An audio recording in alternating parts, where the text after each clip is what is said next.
મારું નામ સ્નેહલ પુરાણી છે.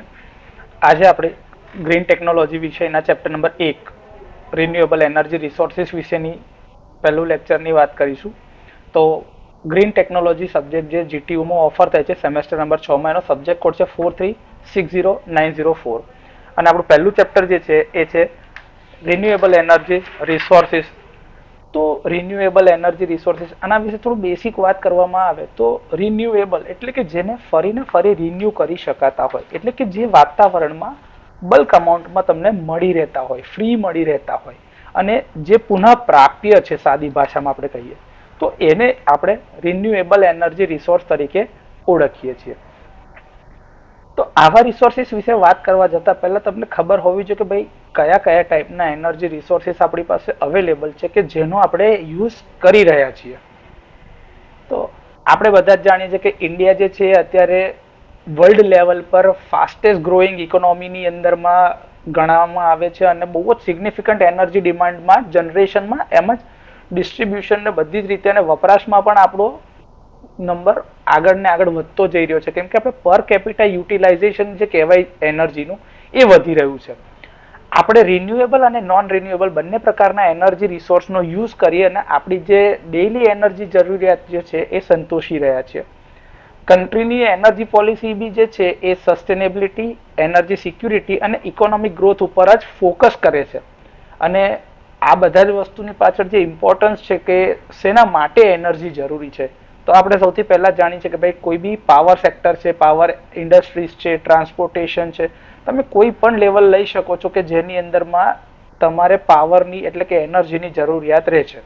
સાથે સાથે આપણે હાઉસ હોલ્ડ ડ્યુટીઝમાં જોઈએ તો ડેઇલી ઓફિસ લાઈફ હોય, ડેઇલી હાઉસ લાઈફ હોય, જે બધા ઇક્વિપમેન્ટ ચાલી રહ્યા છે એ બધા જ ઇલેક્ટ્રિસિટી પર ચાલી રહ્યા છે. તો એને વાપરવા માટે, કંઈક નવી વસ્તુ કન્સ્ટ્રક્ટ કરવા માટે, ડેવલપ કરવા માટે, બિલ્ડિંગ બનાવવા માટે, હોસ્પિટલ્સ હોય, કોઈ બી કંપની હોય, કોઈ બી રેસ્ટોરન્ટ હોય, એટલે બધી જગ્યા પર તમારે પાવરની જરૂરિયાત રહે છે, એટલે કે ઇલેક્ટ્રિસિટી મળવી જરૂરી છે. સાથે સાથે આપણે જે અત્યાર સુધી ફોકસ હતું કે આપણે પેટ્રોલિયમ પ્રોડક્ટ્સ, કોલસો અને એનાથી જ પાવર પ્રોડ્યુસ કરતા હતા, સાથે સાથે આપણે હવે solar, wind, hydro, small hydro, diesel, બધા જ અલગ અલગ રિસોર્સનો યુઝ કરીને પાવર પ્રોડ્યુસ કરી રહ્યા છે. આમાંના ઘણા ખરા રિસોર્સ તો આપણી પાસે રિન્યુએબલ એનર્જી છે, જેમ કે સોલાર અને વિન્ડ આપણે મુખ્યત્વે વાપરી રહ્યા છીએ. તો આ જ બધા ઇશ્યુઝની વાત અથવા તો જે કંઈ બી આપણે શીખવાના છે કે ભાઈ એનર્જી જનરેશન કેવી રીતે થાય છે, એના વિશેની વાત આપણે આ ચેપ્ટરમાં કરવાના છીએ. તો આપણે જાણીએ છીએ કે ભાઈ આપણી પાસે એનર્જી રિસોર્સિસ જે છે એ કયા કયા ટાઈપના છે. તો તમે હંમેશા કોઈને બી પૂછવામાં આવે તો હંમેશા એવું જ કહે છે કે સર એનર્જી રિસોર્સિસ બે પ્રકારના છે, રિન્યુએબલ અને નોન રિન્યુએબલ. હું તમને એવું કહું છું કે આપણી પાસે એનર્જી રિસોર્સિસ બે જ પ્રકારના છે, રિન્યુએબલ અને નોન રિન્યુએબલ. એમાં સૌથી પહેલા જે આવે છે એને આપણે કહીએ છીએ નોન રિન્યુએબલ એનર્જી રિસોર્સિસ. તો આ નોન રિન્યુએબલ એનર્જી રિસોર્સિસ એટલે કે કોલસો, પેટ્રોલિયમ, જે વસ્તુ ખૂટી શકે છે, જે વાતાવરણમાંથી મળતી નથી, માનવ સર્જિત રીતે આપણે એને બનાવવામાં આવે છે પ્રોસેસ કરીને, કે જેના સ્ત્રોતનો ભંડાર જે છે અખૂટ નથી, એ ક્યારેક ને ક્યારેક પૂરો થઈ જશે. તો એવા રિસોર્સને આપણે નોન રિન્યુએબલ રિસોર્સિસ કહીએ છીએ, કેમ કે એ ખૂટવાના છે. એક વખત પેટ્રોલ કાં તો ડીઝલ વપરાઈ ગયા પછી એનું એ જ પેટ્રોલ કે ડીઝલ આપણે વાપરી શકતા નથી, એટલે એને પુનઃ અપ્રાપ્ય કહેવામાં આવે છે. જ્યારે એ રિસોર્સિસ જે છે એનો ઉપયોગ આપણે વર્ષોથી કરી રહ્યા છે, એટલે આપણે એને કન્વેન્શનલ એનર્જી રિસોર્સિસ તરીકે પણ ઓળખવામાં આવે છે. પરંતુ આપણે એને કન્વેન્શનલ કહી રહ્યા છીએ પણ એ એકચ્યુઅલીમાં કન્વેન્શનલ ના હોઈ શકે, એ મારો પોતાનો મત છે. કારણ કે સૂરજ પ્રકાશની અંદરથી જ વર્ષોથી પ્રકાશ સંશ્લેષણની ક્રિયા દ્વારા કોઈ પણ વૃક્ષ કે ઝાડ પોતાનો ખોરાક તૈયાર કરે છે. આ જ સૂરજ જે છે એને આપણે ઉર્જાનો અખૂટ ભંડાર કહીએ છીએ, કે જેના લીધે આખા બ્રહ્માંડમાં બધાને જ ઉર્જા મળી રહે છે, જેના લીધે દરેક ગ્રહોની ઉપર બધાની અંદર પાવર મળી રહે છે અથવા તો એનર્જી મળી રહે છે. તો એ દરેક પ્રકારની ઉર્જાના કેન્દ્ર સ્થાને આપણે બ્રહ્માંડમાં પણ સૂર્યને રાખ્યો છે, જેની આસપાસ બધા જ ગ્રહો ફરતા રહે છે. તો આ જ રીતે તમે જો ગણતવા સમજવા જાઓ તો ખરેખર કન્વેન્શનલ એનર્જી રિસોર્સ તો આપણે સૂરજ પ્રકાશને કહી શકાય, કે જે વર્ષોથી અવેલેબલ છે, વિન્ડ એનર્જીને કહી શકાય. પરંતુ એમાંથી પાવર કેવી રીતે પ્રોડ્યુસ થઈ શકે અથવા તો ઇલેક્ટ્રિસિટીમાં કન્વર્ઝન કેવી રીતે થઈ શકે તે આપણને ખબર ન હતી. એના કારણે જ આપણે એને અત્યારે નોન કન્વેન્શનલ એનર્જી રિસોર્સ તરીકે ઓળખીએ છીએ. તો આપણી પાસે ઉર્જાના મુખ્ય બે સ્ત્રોત છે, નોન રિન્યુએબલ અને રિન્યુએબલ એનર્જી રિસોર્સિસ. આ ત્રીજા પ્રકારના એનર્જી રિસોર્સ છે એને આપણે ઓલ્ટરનેટ ઇમરજન્સી એનર્જી રિસોર્સ તરીકે ઓળખીએ છીએ. અને આ ઓલ્ટરનેટ ઇમરજન્સી એનર્જી રિસોર્સ જે છે એ આ બંનેમાં હોઈ શકે છે. અને ઓલ્ટરનેટ ઇમરજન્સી રિસોર્સ એ રિન્યુએબલ પ્રકારના હોઈ બી શકે અથવા તો ન પણ હોઈ શકે. પરંતુ પેટ્રોલિયમ સિવાયના જે બી એનર્જી રિસોર્સ આપણે વાપરીએ છીએ ડે ટુ ડે લાઈફ માટે એને ઓલ્ટરનેટ એનર્જી સોર્સિસ તરીકે ઓળખવામાં આવે છે. થોડી ઓર ડિટેલ ઇન્ફોર્મેશન જાણીએ નોન રિન્યુએબલ, રિન્યુએબલ અને ઓલ્ટરનેટ ઇમરજન્સી એનર્જી રિસોર્સ વિશે. તો નોન રિન્યુએબલ એનર્જી સોર્સિસ કોને કહેવાય? તો કે જે સોર્સ ઓફ એનર્જી આપણી પાસે અવેલેબલ છે થોડાક પ્રમાણમાં, લિમિટેડ અમાઉન્ટમાં, અને એને બનાવવા માટે બહુ લાંબો સમય લાગે છે. તો આની એક આ કેરેક્ટરિસ્ટિક છે કે નોન રિન્યુએબલ એનર્જી રિસોર્સ જે છે એ પૂરતા પ્રમાણમાં જ છે અને એને બનતા લાંબો સમય લાગે છે. આ બધા જ ઉર્જાના સ્ત્રોતોને આપણે પોલ્યુટેડ અથવા તો ડર્ટી એનર્જી રિસોર્સ કહે છે, કેમ કે એના દ્વારા પ્રદૂષણ ફેલાય છે અને પ્રદૂષણના કારણે વાતાવરણ તેમજ માનવની હેલ્થ અને બીજા બધા જ રિસોર્સિસને નુકસાન પહોંચાડવામાં આવે છે. આ જ ગંદા રિસોર્સ તરીકે ઓળખાતા પાવર સોર્સિસને આપણે નોન રિન્યુએબલ અથવા તો કન્વેન્શનલ એનર્જી સોર્સિસ કહીએ છીએ, જેના દ્વારા વાતાવરણમાં ગંદકી ફેલાય છે, પ્રદૂષણ થાય છે, ધુમાડો નીકળે છે અને માનવ તેમજ અન્ય જીવ જનાવરને અને કુદરતની અંદરમાં લોકોના સ્વાસ્થ્ય પર હાનિકારક અસરો દેખાય છે. આ વર્ષો સુધી આપણે વાપરી રહ્યા છે, ઘણા વર્ષોથી, અને થોડાક સમયમાં પતી જશે અથવા તો ખૂટી પડશે. આના જ કારણે આપણે હવે રિન્યુએબલ એનર્જી રિસોર્સિસ પર ફોકસ વધાર્યું છે. આ રિસોર્સિસ જે છે આપણે નોન રિન્યુએબલ એ વર્લ્ડમાં એટલે કે દુનિયામાં અમુક જ ભાગમાં બની આવે છે, મળી આવે છે, જેને આપણે કાઢવામાં આવે છે ત્યાં આગળથી, અને એના પાસેથી આપણે ઇમ્પોર્ટ કરીને લાવવા પડે છે અને એના ઉપર પ્રોસેસ કરવામાં આવે છે, જેની મદદથી આપણાને જોઈતું પેટ્રોલિયમ પ્રોડક્ટ અથવા તો કોલસો કે એ મળી રહે છે, જેના દ્વારા આપણે ઉર્જા ઉત્પન્ન કરીએ છીએ. અને આ જ બધા રિસોર્સની અંદરમાં એક્ઝામ્પલ તરીકે પણ આપેલું છે કોલસો, પેટ્રોલિયમ અથવા તો નેચરલ ગેસીસ. આમાં જે કોલસો જે છે એ ઇન્ડિયા લેવલ પર વાત કરીએ તો આપણે 50% energy generation coal base power પ્લાન્ટથી કરીએ છીએ. અને આ કોલસા ઇન્ડિયામાં જે મળી રહે છે એ છે ઝારખંડ, ઓડિશા અને છત્તીસગઢ. આપણા ત્યાં જે કોલસા મળે છે એ લિગ્નાઇટ કોલસા છે અને એ લિગ્નાઇટ કોલસાની એફિશિયન્સી બહુ જ ઓછી છે. એમાંથી મોટા પ્રમાણમાં ધુમાડો વધારે નીકળે છે, એની કેલોરીફિક વેલ્યુ ઓછી હોવાના કારણે પાવર પ્રોડ્યુસ જે થાય છે એની ક્વોલિટી થોડી ઓછી હોય, એટલે કે વધારે જથ્થો વપરાય અને પાવર ઓછો પ્રોડ્યુસ થાય, અને સૌથી વધારે એમાંથી રાખ વધારે બનતી હોય છે. અને એ જે રાખની અંતે જે હવામાં ઉડતું જાય છે એટલે તે પ્રદૂષણ એ વધારે કરે છે. બીજો પાર્ટ આપણી પાસે છે પેટ્રોલિયમ. આ પેટ્રોલિયમ પ્રોડક્ટ્સ જે છે એ પેટ્રોલિયમ એનર્જી રિસોર્સ આપણે સૌથી વધારે વાપરીએ છીએ ટ્રાન્સપોર્ટેશન માટે અને ઇન્ડસ્ટ્રી ચલાવવા માટે. અને આના રિસોર્સ આપણી પાસે મુંબઈ હાઈ અને આસામમાં સૌથી વધારે અવેલેબલ છે. નેચરલ ગેસ જે સૌથી વધારે ઇન્ડિયા લેવલ પર મળી આવે છે એ છે કૃષ્ણા ગોદાવરી બેસિન, એટલે કે સાઉથની અંદરમાં મળી આવે છે, અને આ ક્લીનર અલ્ટરનેટિવ છે કોલસાનો. પરંતુ આનો પણ સ્ટોક લિમિટેડ છે અને સૌથી વધારે કોલસો અવેલેબલ છે આપણી પાસે, અને બહારથી બી આપણે મંગાવીએ છીએ. અને આ ટેકનોલોજી પર બનતા પાવર પ્લાન્ટ વર્ષોથી અહીંયા કાર્યરત છે, એટલે આપણે ફોકસ હજી બી કોલ બેઝ પાવર પ્લાન્ટ પર વધારે છે. ન્યુક્લિયર એનર્જી, તો એના કી પ્લાન્ટ્સ આપણી પાસે તારાપુરમાં છે અને કુડનકુલમમાં છે, જે સૌથી વધારે આપણને સ્ટેબલ અને લો કાર્બન પાવર પ્રોડ્યુસ કરે છે. બીજી વસ્તુ એ છે કે આ જે ન્યુક્લિયર એનર્જી જે છે એ યુરેનિયમમાંથી બનાવવામાં આવે છે. હવે યુરેનિયમ ઇન્ડિયામાં આપણી પાસે અવેલેબલ નથી, એટલે આપણે બહારથી એને ઇમ્પોર્ટ કરવું પડે છે. પરંતુ પ્રોસેસથી એવું કહેવામાં આવે છે કે થોરિયમમાંથી પણ આપણે આનું ફ્યુઅલ જે જરૂરી છે યુરેનિયમ એ બનાવી શકીએ છીએ. તો અત્યારે એના લેવલ પર બી ટેકનોલોજીકલ એડવાન્સમેન્ટ અને પ્રોસેસ ચાલી રહી છે. જો આપણી પાસે એ થઈ શકશે તો આપણે ઇન્ડિયામાં થોરિયમનો જથ્થો આપણી પાસે અવેલેબલ છે. થોરિયમની મદદથી જ આપણે પોતાનો ન્યુક્લિયર પાવર પ્લાન્ટ ડિઝાઇન કરીશું અને પોતાના nuclear power પ્લાન્ટથી energy be produce કરીશું. રિન્યુએબલ એનર્જી રિસોર્સિસ જેની આપણે વાત કરી રહ્યા છે આ સબ્જેક્ટની અંદરમાં, તો એ છે કે આ એનર્જી આપણી પાસે અખૂટ માત્રામાં અવેલેબલ છે કુદરતમાં, અને એ રોજે ને રોજે તમને મળી રહે છે. થોડાક જ સમયમાં ફરીથી એને આપણે રિન્યુ કરી શકીએ છીએ, એને બહુ લાંબો સમય લાગતો નથી. બીજું કે આને ક્લીન અથવા તો ચોખ્ખા એનર્જી રિસોર્સ તરીકે ઓળખવામાં આવે છે, કેમ કે એના લીધે વાતાવરણમાં ક્યાંય પ્રદૂષણ ફેલાતું નથી. પરંતુ આપણાને સૌથી પહેલા કે આ પ્રકારના ઉર્જા સ્ત્રોતનો ઉપયોગ કરીને ઇલેક્ટ્રિસિટી પ્રોડ્યુસ કરતા આવડતી ન હોવાથી આપણે અત્યારે એને નોન કન્વેન્શનલ એનર્જી સોર્સ તરીકે ઓળખવામાં આવે છે. તો તમને સવાલ થશે કે સર આપણાને આ પ્રકારના એનર્જી રિસોર્સની જરૂરિયાત કેમ પડી? તો 1973ની અંદરમાં બહુ મોટો કોલ ક્રાઇસિસ થયા હતા, જેના કારણે આખી દુનિયામાં પાવરને પ્રોડક્શન ઓછું થઈ ગયું હતું આ ઓઇલ ક્રાઇસિસના લીધે. તો એના લીધે ટ્રાન્સપોર્ટેશન, ઇન્ડસ્ટ્રી ચલાવવાની તે બધાની અંદરમાં બહુ મોટો પ્રોબ્લેમ ક્રિએટ થયો હતો. ત્યારે લોકોએ વિચાર કર્યો કે આવું જો ભવિષ્યમાં થાય તો આપણી પાસે એનો કોઈ ઓલ્ટરનેટ હોવો જરૂરી છે, અને લોકોએ ત્યાર પછીથી સોલાર, વિન્ડ એવા જે નોન કન્વેન્શનલ એનર્જી રિસોર્સ પર ફોકસ કરીને એને ડેવલપ કરવાની શરૂઆત કરી.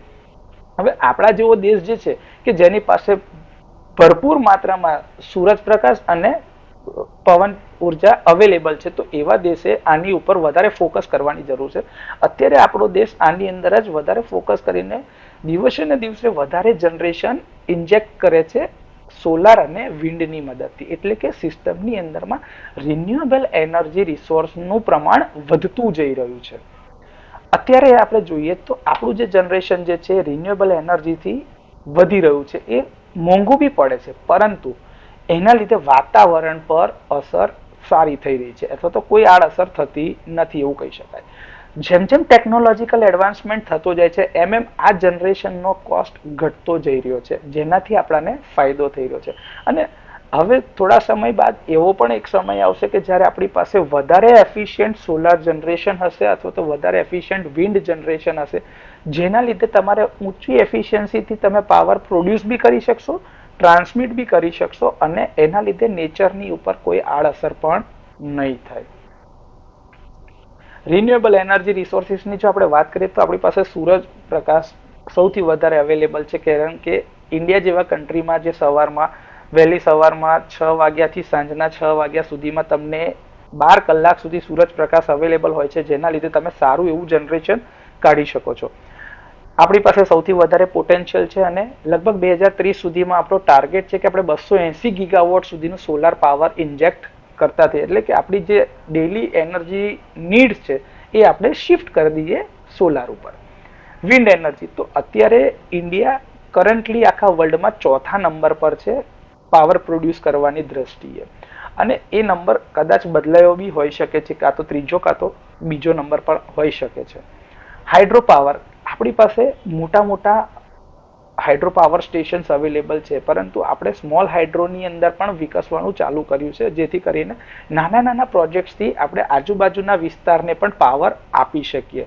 આપણી પાસે બહુ મોટા પ્રોજેક્ટ છે, ભાખરા નાંગલ અને તહેરી ડેમ જે આપણે જોયેલા છે. બાયોમાસ એનર્જી આપણું બીજું એક ફોકસ છે કે આપણે એગ્રીકલ્ચર રેસિડ્યુઝ અને વેસ્ટ જે પ્રોડ્યુસ થઈ રહ્યો છે એનો યુઝ કરીને આપણે એમાંથી બાયોમાસ એનર્જી પ્રોડ્યુસ કરી રહ્યા છે. આ કુદરતી રીતે મળતો રિસોર્સ છે આપણી પાસે, કે જેનો આપણે ઉપયોગ કરીને પાવર પ્રોડ્યુસ કરી શકીએ છીએ. બીજું કે એગ્રીકલ્ચરલ વેસ્ટ અને આપણો જે રૂટીન વેસ્ટ છે, જે આપણા ત્યાં આગળથી લેવા માટે કચરાની ગાડી બી આવી રહી છે, તો એ આપણને બધા અલગ અલગ પ્રકારના કચરા રાખવાનું કહે છે. પ્લસ સેનિટેશનનો જે વેસ્ટ છે, આ બધાનો યુઝ કરીને આપણે બાયોમાસ એનર્જી પ્રોડ્યુસ કરી રહ્યા છે. જીઓથર્મલ અને ટાઇડલ એનર્જી આનું પ્રમાણ અત્યારે આપણી પાસે નથી, પરંતુ આપણે એની અંદર પણ હવે શરૂઆત કરી રહ્યા છીએ કે જેથી કરીને આપણે આ પ્રકારની ઉર્જાનો પણ ઉપયોગ કરી શકીએ. જીઓથર્મલ એટલે કે ભૂઉષ્મીય ઉર્જા, એટલે કે પૃથ્વીના પેટાળની ઉર્જાનો આપણે ઉપયોગ કરવા માંગીએ છીએ. અને ટાઇડલ એનર્જી એટલે કે દરિયાના મોજાની ઉર્જા, કેમ કે આપણે જાણીએ છીએ કે આપણી પાસે 1600 કિલોમીટર લાંબો દરિયા કિનારો છે ગુજરાત એકલા પાસે, અને આખા ઇન્ડિયા પર જોવા જાય તો આપણી પાસે આ બાજુ ગુજરાતમાં અરબ સાગર છે, નીચે હિન્દ મહાસાગર છે, તો બહુ મોટો વિશાળ આપણી પાસે પોટ છે કે જેના અંદર દરિયાના મોજા કન્ટિન્યુઅસ આપણને આવતા હોય તો એની આપણે ઉર્જાને કન્વર્ટ કરી શકીએ. તો આપણે અત્યારે એ દિશામાં પણ આગળ વધી રહ્યા છીએ. જે મેં તમને આગળ વાત કરીએ કે ઓલ્ટરનેટ એમરજન્સી એનર્જી રિસોર્સિસ, આ કોઈ અલગ પ્રકારના નથી, પણ પેટ્રોલિયમ સિવાય કે ફોસિલ ફ્યુઅલ સિવાય તમે એક અલગ પ્રકારના ઉર્જા સ્ત્રોતને વાપરો છો કે જેના લીધે ગ્રીન હાઉસ ઇફેક્ટ કાં તો બહુ ઓછા ઉત્પન્ન થતા હશે કાં તો નહિવત પ્રમાણમાં ઉત્પન્ન થતા હશે, જેને આપણે ઓલ્ટરનેટિવ એનર્જી તરીકે ઓળખીએ છીએ. ઓલ્ટરનેટિવનો મતલબ જ થાય છે કે વૈકલ્પિક, કે ભાઈ કોલસો, ઓઇલ, નેચરલ ગેસ એનો વિકલ્પ શું આપણી પાસે, એ વિકલ્પ જે આપણે વાપરીએ જેના દ્વારા પાવર પ્રોડ્યુસ થાય એને આપણે ઓલ્ટરનેટિવ રિસોર્સ ઓફ એનર્જી કહીએ છીએ. અને એના લીધે વાતાવરણ પર નહિવત અસર થાય અથવા તો બહુ જ ઓછી માત્રામાં અસર થાય છે. આ ઓલ્ટરનેટિવ એનર્જી જે છે એ ઇન્ડસ્ટ્રીયલ રિવોલ્યુશન જેમ જેમ વધતું ગયું એમ લોકો એના પર વધારે ને વધારે ફોકસ કરતા ગયા છે. ઘણા લોકોને આજે બી એ કન્ફ્યુઝન છે કે સર ઓલ્ટરનેટિવ એનર્જી રિસોર્સ અને રિન્યુએબલ રિસોર્સ જે આપણે એનર્જીના કહીએ છીએ બંને એક જ? ના, એવું હોઈ શકે. ઓલ્ટરનેટિવ એનર્જી રિસોર્સ તરીકે રિન્યુએબલ એનર્જી રિસોર્સ હોઈ શકે, પણ બધા જ alternative energy resource renewable energy resource હોઈ શકે નહીં.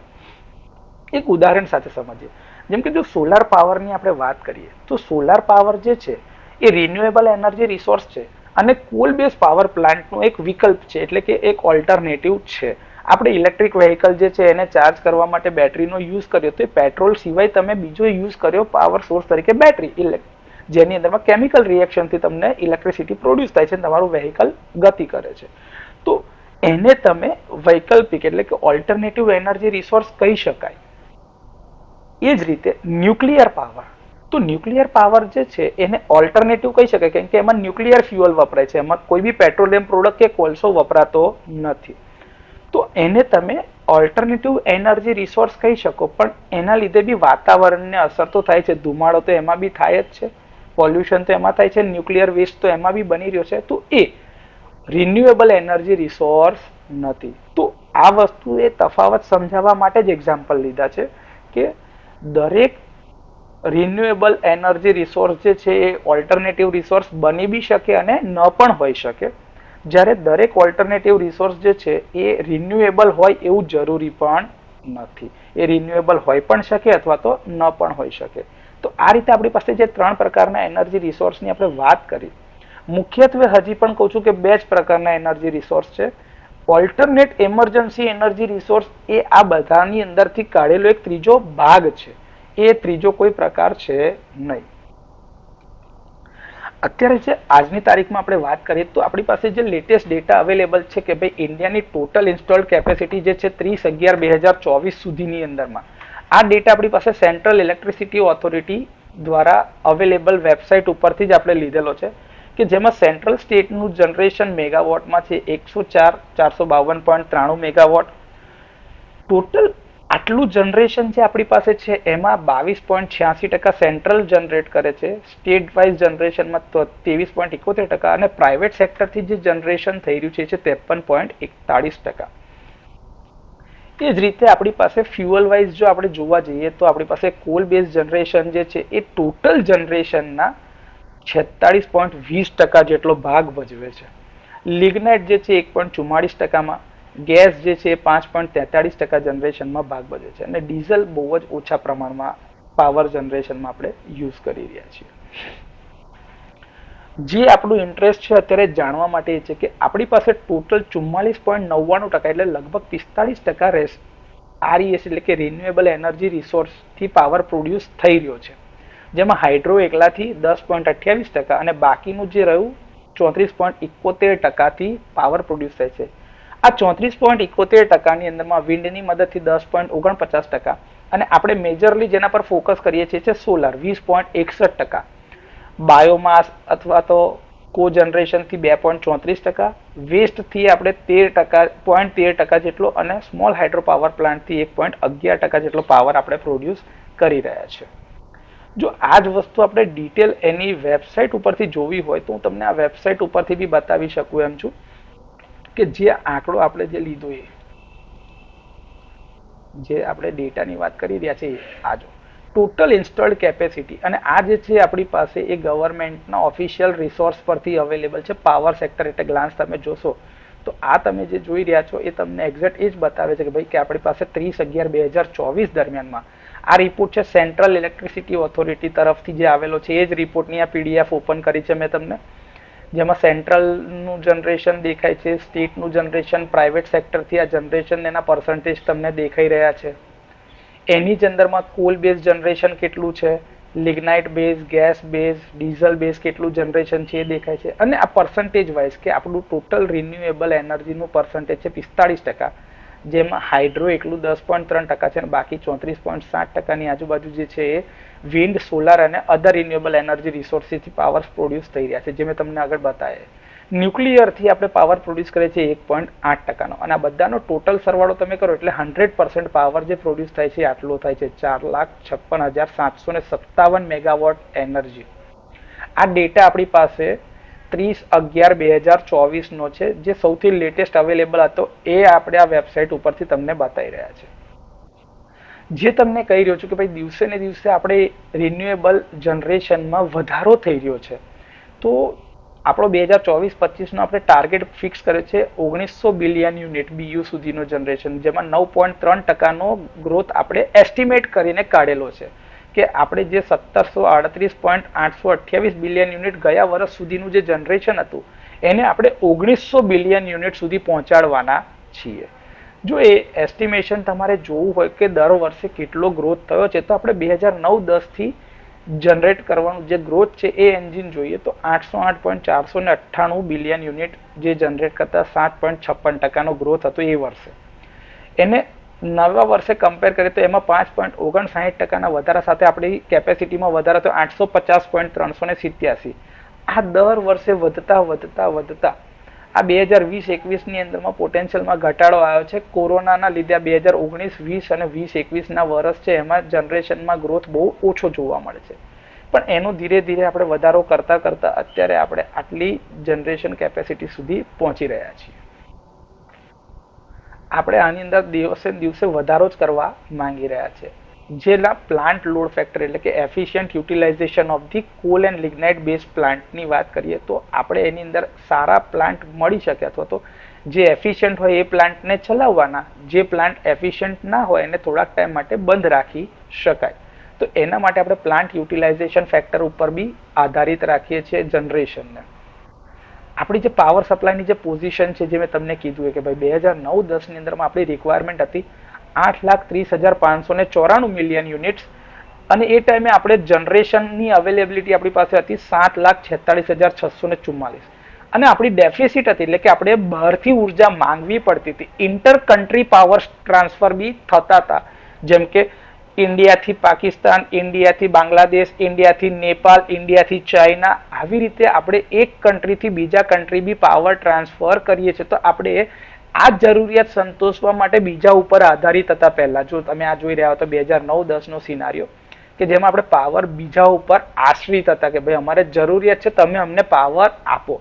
એ સિનારીઓ બદલાતા આપણે અત્યારે આટલા પર પહોંચી ગયા છે કે ભાઈ આપણી અત્યારની જરૂરિયાત 2024-25 સુધીની જરૂરિયાત આપણે જે પ્રિડિક્ટ કરી છે 11,50,795 મિલિયન યુનિટ, અને એમાંથી આપણું જનરેશન પહોંચી ગયું છે 11,49,512 મિલિયન યુનિટ સુધીમાં. હજી બી આપણને 1282 મિલિયન યુનિટની ડેફિસિટ છે. આને આપણે હજી બી રિકવર કરી રહ્યા છે. તમે જો જોઈ શકતા હોય તો આપણે 83,950 મિલિયન યુનિટની જરૂરિયાત જે તે વખતે ડેફિસિટમાં હતી, એ આપણે ઘટતા હવે બહુ જ ઓછી અમાઉન્ટમાં રહી ગયા છે. અને 2030 સુધીનો તો ટાર્ગેટ એ છે કે આપણે આમાં સરપ્લસ થઈ જઈશું, આપણે બીજા કન્ટ્રીને પાવર આપતા થઈ જઈશું. આ ડિમાન્ડમાં તો દિવસે ને દિવસે વધારો જ થતો જશે, પણ આપણે એના માટેનું જનરેશન આપણું વધારતા જઈશું.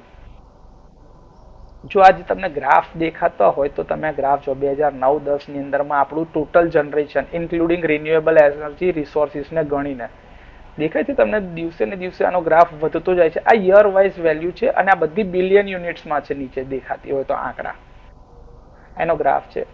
આના ગ્રોથના ટકા ભાઈ કેટલા દર વર્ષે કેટલા ટકા તમારો ગ્રોથમાં વધારો થયો. આ જે બે પીરિયડ દેખાય છે આ કોરોના વાળી પરિસ્થિતિમાં છે કે જ્યાં બધા દેશોને એનર્જી ક્રાઇસિસ હતા અને એનર્જી ડિમાન્ડ પણ બહુ જ વધારે હતી, પરંતુ જનરેશનના રિસોર્સિસ બહુ આપણે ઇમરજન્સી કન્ડિશનના કારણે એની અંદર બહુ ફંડિંગ કરીને એને ડેવલપ કરી શક્યા ન હતા. આ જે 2024નું યર એન્ડ રિવ્યુ જે પ્રેસ રિલીઝ આપવામાં આવી હતી મિનિસ્ટ્રી ઓફ પાવર તરફથી, એની એક આ ગાઈડલાઈન છે કે જેની અંદર આપણે તમે જોઈ શકતા હોય તો ભાઈ 2023-24માં 1395 કિલોવોટ અવરનું જે છે જનરેશન પર કેપિટા કન્ઝમ્પશન રજીસ્ટર થયું છે, માર્કિંગ 45.8% ઇન્ક્રીઝ, જે 2013-14ની સાપેક્ષે 45.8%નો વધારો નોંધાયેલો છે. આપણી પાસે ઇન્ટરસ્ટેટ ટ્રાન્સમિશન પ્રોજેક્ટનો કોસ્ટ આટલું હતું 60,676 કરોડ અપ્રૂવ કરેલા છે, જેની અંદર 50.9 ગીગાવોટનો પાવર આપણે પ્રોડ્યુસ કરવાના હતા. આ જે પબ્લિશ થયું છે 1 જાન્યુઆરી 2025 અને એ મોકલવામાં આવ્યું છે પાવર મિનિસ્ટ્રી તરફથી જ, મિનિસ્ટ્રી ઓફ પાવર જે આપણે કહીએ ને ઇન્ડિયન એનર્જીના, એના માટે એના તરફથી છે.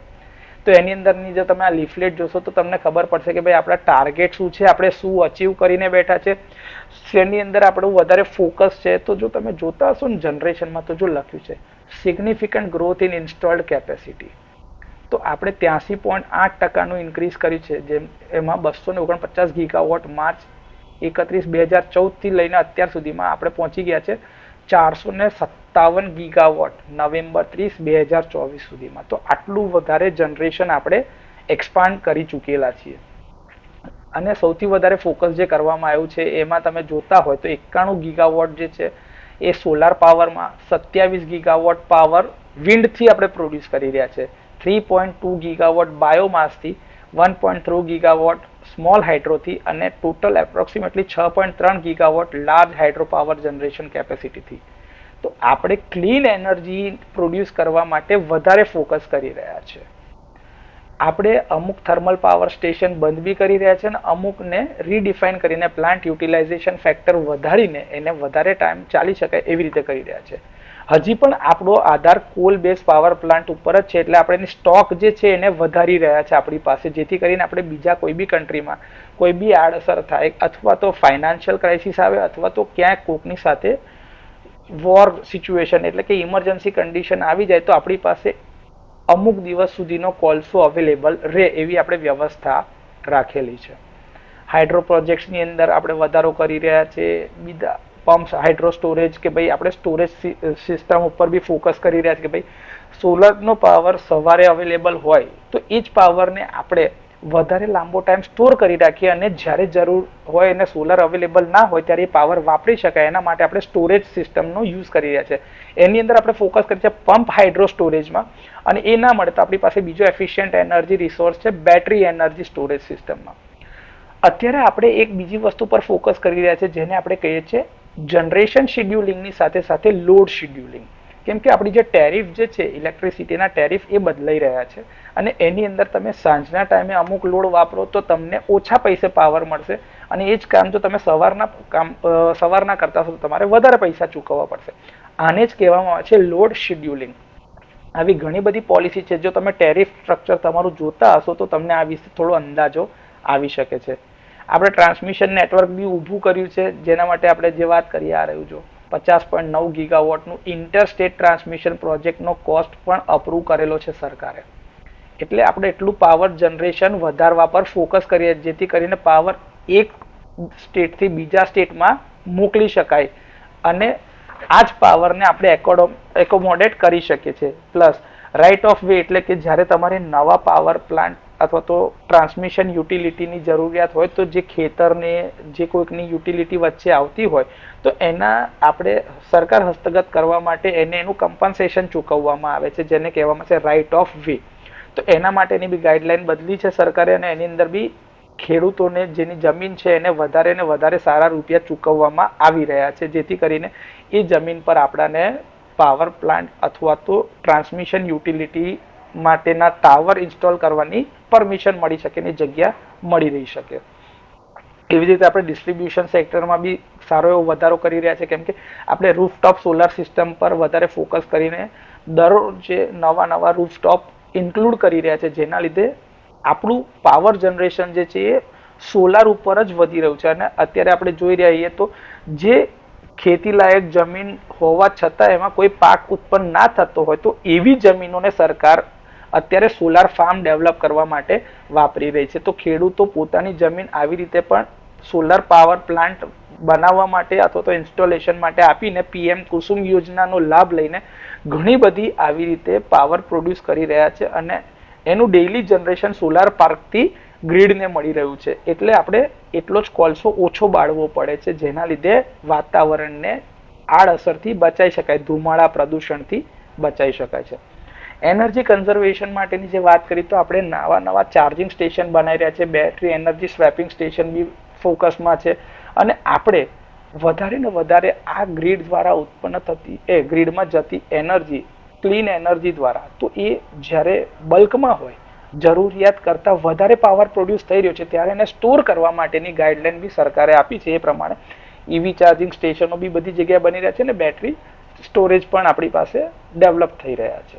તો આ જ બધી વસ્તુ છે. અને બીજું કે આપણે ઇન્ડિયન કાર્બન ફૂટપ્રિન્ટ્સ જે છે એમાં આપણે સારો એવો ગ્રોથ કરીએ છીએ, કેમ કે આપણે દિવસે ને દિવસે વધારે ને વધારે સારી એનર્જી પ્રોડ્યુસ કરી રહ્યા છે અને કાર્બન એમિશન જે વાતાવરણમાં જઈ રહ્યું છે એને કંટ્રોલમાં લાવી રહ્યા છે, એને ઓછું કરી રહ્યા છે, જે એક સારી વસ્તુ છે.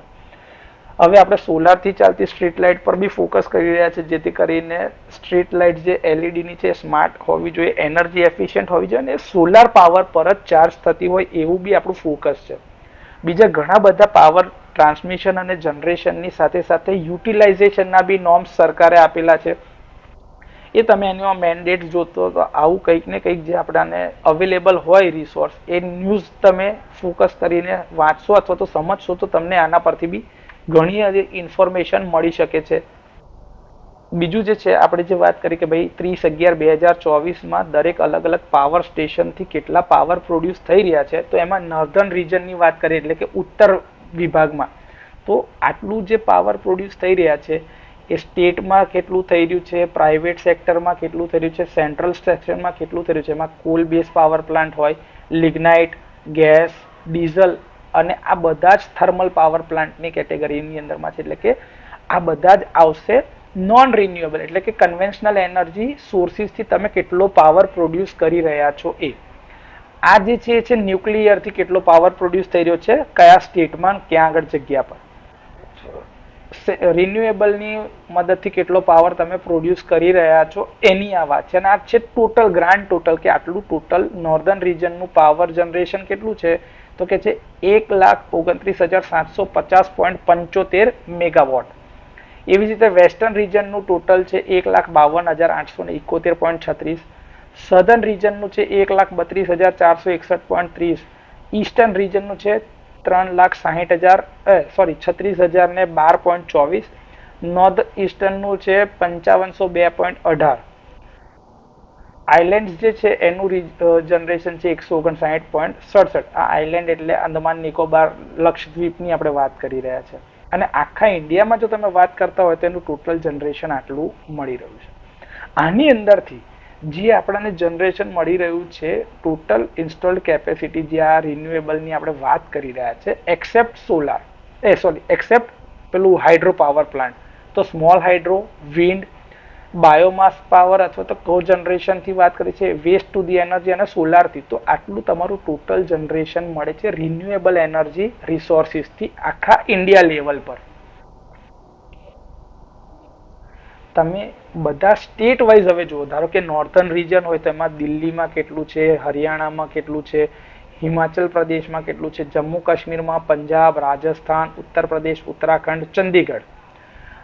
આની અંદર તમારું ટોટલ પાવર જનરેશન છે. જો તમે રાજસ્થાનમાં જોશો ને તો રાજસ્થાનમાં હવે સોલારનું જનરેશન ખૂબ જ વધારે તમને જોવા મળશે. આ જે છે ને આ રિન્યુએબલ વાલામાં, જો રિન્યુએબલ વાલામાં દેખાય છે, રિન્યુએબલ વાલામાં રાજસ્થાનમાં તમને મોટા સોલાર પાવર પ્લાન્ટ હવે જોવા મળે છે. એના લીધે એનો આ સોલારનું પાવર પ્લાન્ટથી જનરેશન જે છે એ વધી રહ્યું છે રિન્યુએબલના કેસમાં.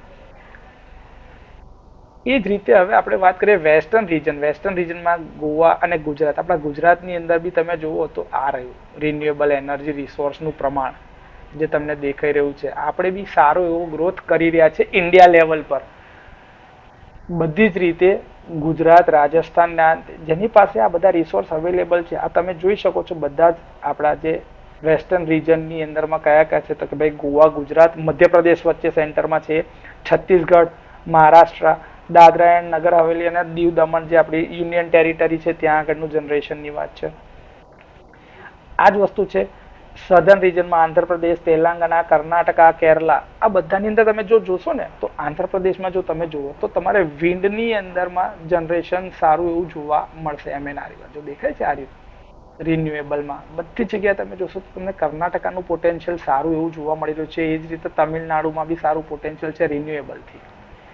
તો આ જ રીતે આપણે ગ્રોથ કરી રહ્યા છે અને આ બધી જ વસ્તુઓની ઇન્ફોર્મેશન હું તમારા સુધી શેર કરું છું જેથી કરીને તમને આ વસ્તુ ભવિષ્યમાં કામ લાગે તમારી નોટ્સ બનાવવા માટે અથવા તો રેફર કરવા માટે. જો તમારે સ્ટેટિસ્ટિકલી કોઈકની સાથે વાત કરવી હોય કે ભાઈ ઇન્ડિયાનું જનરેશન કઈ રીતે છે, આપણી પાસે સેન્ટ્રલ ઇલેક્ટ્રિસિટી ઓથોરિટીની જે આ વેબસાઇટ છે એના ઉપર તમે આ રિપોર્ટ્સ પર જાઓ તો અત્યારે મેં આ ડેઇલી જનરેશન રિપોર્ટ જો ઓપન કર્યા છે તો ડેઇલી જનરેશન રોજે ને રોજે આવા જનરેશનના રિપોર્ટ જનરેટ થઈ રહ્યા હોય છે. આ ફ્રી અવેલેબલ છે. તમે ચાહો તો તમે આ જનરેશન જોઈ શકો છો આ વેબસાઇટ ઉપરથી. તમારી પાસે જે બી આંકડા શેર કરવામાં આવે છે કોઈ બી આંકડા ખોટા નથી. આ બધા જ વેબસાઇટ ઉપર મિનિસ્ટ્રી ઓફ પાવર દ્વારા અપડેટ કરવામાં આવે છે. આ 7 તારીખનો આપણો ડેઇલી જનરેશનનો રિપોર્ટ છે. 2 ભાષામાં આવે છે. હિન્દી આપણી રાષ્ટ્રીય ભાષા છે અને ઇંગ્લિશ જે છે યુનિવર્સલી એક્સેપ્ટેબલ લેંગ્વેજ હોવાના કારણે આ બંને ભાષામાં આવે છે, હિન્દી અને ઇંગ્લિશમાં. જો તમને આ દેખાતું હશે કે ભાઈ કેટલો પાવર પ્રોડ્યુસ કરે છે. આ સિંગલ ડેની વાત છે. એકચ્યુઅલ જનરેશન 7 જાન્યુઆરી 2025નું છે. હા, આજે તમને દેખાય છે ને આ. અને તમારે આખું જોવું હોય તો અહીંયા આગળથી જોઈ શકાય. સૌથી પહેલી જે શીટ ઓપન થશે એટલે તમને આવું દેખાશે કે ભાઈ ચંદીગઢે કેટલો પાવર પ્રોડ્યુસ કર્યો છે, દિલ્હીએ કેટલો પાવર પ્રોડ્યુસ કર્યો છે. જો રિન્યુએબલમાં બાયોમેસ, બાયોગેસ ને એનાથી આટલો પ્રોડ્યુસ કર્યો છે ગઈકાલના દિવસમાં. હરિયાણાની અંદરમાં આટલો. કેમ કે અત્યારે પરિસ્થિતિ એ છે કે નોર્ધન રિજનની અંદરમાં ઠંડીના લીધે પાવર વધારે પ્રોડ્યુસ થતો જ નથી. એટલે જો તમે જોશો ને તો સૌથી વધારે પ્રોડક્શન રાજસ્થાન ગઈકાલના દિવસમાં 143 મેગાવોટ પાવર એને જનરેટ કરીને મોકલ્યો છે મિલિયન યુનિટ્સની અંદરમાં. 143 મિલિયન યુનિટ્સમાં દેખાય છે તમને આ. એ જ રીતે ગુજરાતમાં તમે જો કાલે આપણે સૌથી વધારે આપણે ત્યાં પવન વધારે ફૂંકાતો એટલે આપણે કાલે વિન્ડથી વધારે પાવર પ્રોડ્યુસ થયો છે ગુજરાતમાં 148.21 અને સોલારથી 58.02 મિલિયન યુનિટ્સ. તો આ રીતે પાવર જે પ્રોડ્યુસ થાય છે રિજન વાઇઝ ડેઇલીના બેસિસ પર એ તમને દેખાઈ રહ્યો છે. તો કાલે ગુજરાતે ટોટલ જે જનરેશન કરીને મોકલ્યું એ છે 856.42 મિલિયન યુનિટ્સ. 856.42 મિલિયન યુનિટની આપણે વાત કરી રહ્યા છે ટોટલ અત્યાર સુધીમાં. અને કાલના એક જ દિવસની વાત કરીએ તો એ છે 206.43. આ તમારું ટોટલ 7 દિવસનું થયું.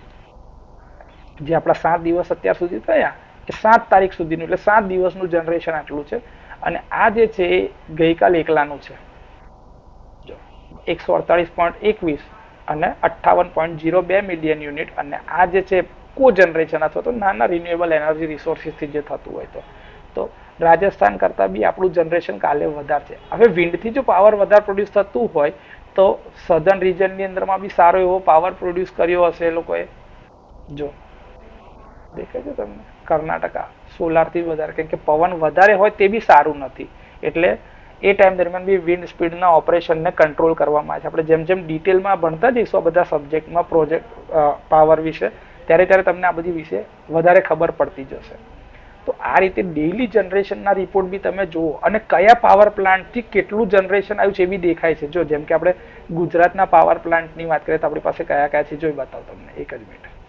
જો ગુજરાતમાં કાલે આપણી પાસે AGE 25AL કરીને જે આ પાવર પ્લાન્ટ છે પ્રાઇવેટ કંપનીનો છે એને 224.65 મિલિયન યુનિટ પ્રોડ્યુસ કર્યા છે.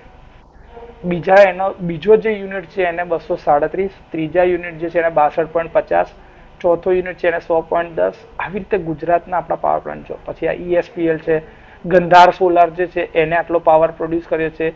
GIPCL નું સોલાર પાવર પ્લાન્ટ છે તો એને આટલા યુનિટ પ્રોડ્યુસ કર્યા છે.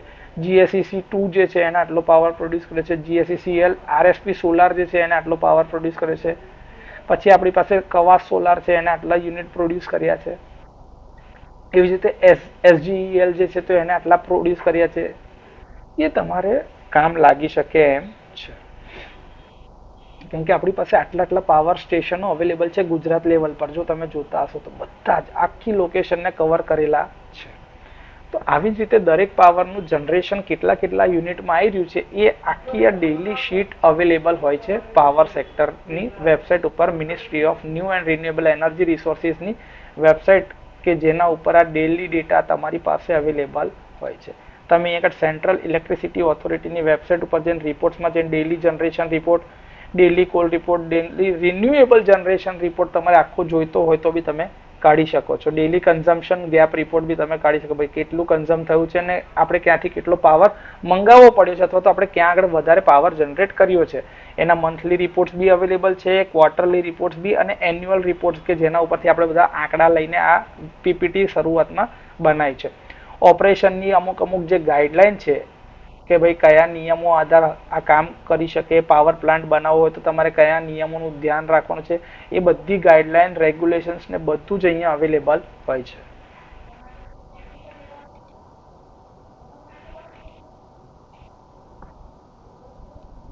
તો જે આપણે આ વાત કરી હતી સપ્લાય અને જનરેશનની, એ આગળ ઓલરેડી તમારી સાથે મેં શીટમાં બતાવ્યું છે, તમારી સાથે વાત કરેલી છે.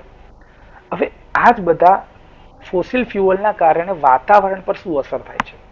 તો આ બધા કાર્બનિક ફ્યુઅલ હોય છે, જેના કારણે લાકડું છે, કોલસો છે, પેટ્રોલિયમ જે છે, એના લીધે વાતાવરણમાં કાર્બન ફેલાય છે, જેના લીધે કાર્બન ડાયોક્સાઇડ વાતાવરણમાં વધતો જાય છે અને એના લીધે ઝેરી ગેસ વાતાવરણમાં જવાના કારણે તમારી શ્વસન ક્રિયામાં ભંગ પડે છે અથવા તો વિક્ષેપ ઊભો થાય છે, કે જેના કારણે તમને શ્વાસ લેવામાં તકલીફ પડે છે અને આગળ જતા બહુ મોટા રોગમાં પરિવર્તિત થાય છે. જેમ કે લોકોને અસ્થમાનો પ્રોબ્લેમ થઈ ગયો છે, લોકોને શ્વાસના પ્રોબ્લેમ થવા લાગ્યા છે. એ બધું જ જવાબદાર છે કાર્બન ફ્યુઅલ્સના કારણે. હવે જ્યારે આવા ફ્યુઅલ જે છે એ પૂરતું દહન ન થતું હોય, જે અપૂરતા દહનના કારણે કાર્બન મોનોક્સાઇડ જે વાતાવરણમાં છોડે છે, એના લીધે વાતાવરણની અંદરમાં આ ગેસ ઝેરી હોય છે અને એની આડઅસર સમગ્ર જીવસૃષ્ટિ ઉપર થાય છે.